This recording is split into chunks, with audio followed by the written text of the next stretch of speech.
সবাইকে কিন্তু তাদেরকে সহযোগিতা করতে হবে। এই যে আমাদের ইনফ্রাস্ট্রাকচার যে আপনার ক্ষতি হয়েছে, ইকোনমিক যে অবস্থা, তাতে সবাই মিলে সহযোগিতা না করলে তাদের একার পক্ষে এটি রিকভার করা সম্ভব না, এবং আমার দৃঢ় বিশ্বাস এদেশের মানুষ সবাই তাদেরকে সেই সহযোগিতাটা করবে এবং যথাশীঘ্রই সম্ভব 6 মাসের মধ্যেই জাতীয় সংসদ নির্বাচনের তারিখ ঘোষণা করা অবশ্যই করতে। একটা পূর্ণাঙ্গ এজেন্ডা নিয়ে কোনো কিছু করার এখতিয়ার তার নেই, দায়িত্বও তার নেই। তার দায়িত্ব হলো আমাদের এখানে মানুষের আস্থাভাজন এবং জনগণ দ্বারা নির্বাচিত সরকার গঠনের প্রক্রিয়াটাকে ধ্বংস করে দেওয়া হয়েছিল। সেই ব্যবস্থাটাকে পুনরুজ্জীবিত করে যত তাড়াতাড়ি সম্ভব জনগণের ভোটে একটা নির্বাচিত সরকার সেখানে করা একান্তভাবে প্রয়োজন। একটা রাজনৈতিক প্রক্রিয়ার ভেতর দিয়েই আমাদের এই সমস্যাটার সমাধান করতে হবে। যে উপদেষ্টা পরিষদ গঠন করা হয়েছে তার প্রায় প্রত্যেকটা সদস্যকেই আমি একদম 15 জনকেই আলাদা আলাদা করে জানি না, কিন্তু অন্তত 12-13 জনকে আমি জানি ব্যক্তিগতভাবে। এরা সবাই যোগ্য লোক, ভালো লোক, সৎ লোক, নিষ্ঠাবান লোক, এদের উপরে ভরসা করা যায়। কিন্তু এটা আমি বললাম ইন্ডিভিজুয়ালি, যদি কালেকটিভলি দেখেন তাহলে তারা কালেকটিভ প্রবলেমকে অ্যাপ্রোচ করতে পারবেন কতখানি, এটা দেখতে হবে। কারণ সমস্যাটা অনেক বড় হয়ে গেছে। আইন শৃঙ্খলার তো এত চূড়ান্ত অবনতি যে মানে এখন বাড়িঘর পুড়িয়ে দিতে, এমনকি মানুষ পুড়িয়ে দিতেও পর্যন্ত কোনো সমস্যা হচ্ছে না।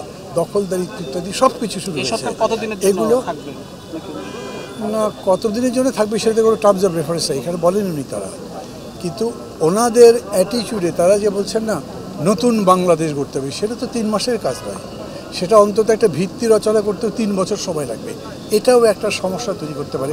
এটা রাজনৈতিকভাবে মোকাবেলা করে, আমি বলছি মানে সমস্ত বিষয়টা রাজনৈতিকভাবে মোকাবেলা করবার যোগ্যতা তারা কতখানি রাখেন এটা প্রমাণ করবার উপরে নির্ভর করছে ভবিষ্যতের সম্ভাবনা। সেটা আছে যদি তারা পারে।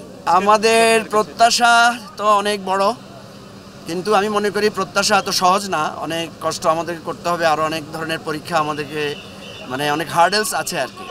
তো আমরা আশা করি আমরা যেহেতু এত কষ্ট করে ধৈর্য ধরে এতটুকু আসতে পেরেছি, ইনশাল্লাহ আমরা সফল হব। আমরা দেশবাসীর কাছে দোয়া চাই।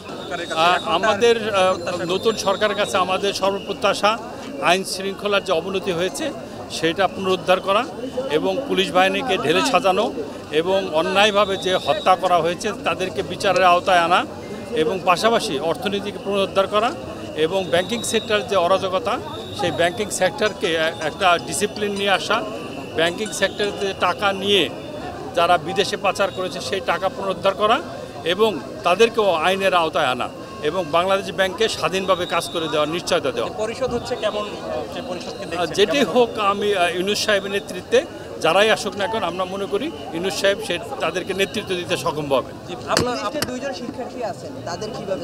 আমরা তাদের অবদান আছে, তাদের নেতৃত্বে কোনো রাজনৈতিক দল এতদিন ভাবে অন্যায়ের প্রতিবাদ করলেও তারা সফলকাম হতে পারেনি, কিন্তু ছাত্র নেতৃবৃন্দ দেখিয়েছে যে তারা ইচ্ছে করলে এবং তাদের ভিতরে যদি কোনো ইল মোটিভ না থাকে জাতি সেটা অ্যাকসেপ্ট করে, এবং তাদেরকে আমরা সাধুবাদ জানাই।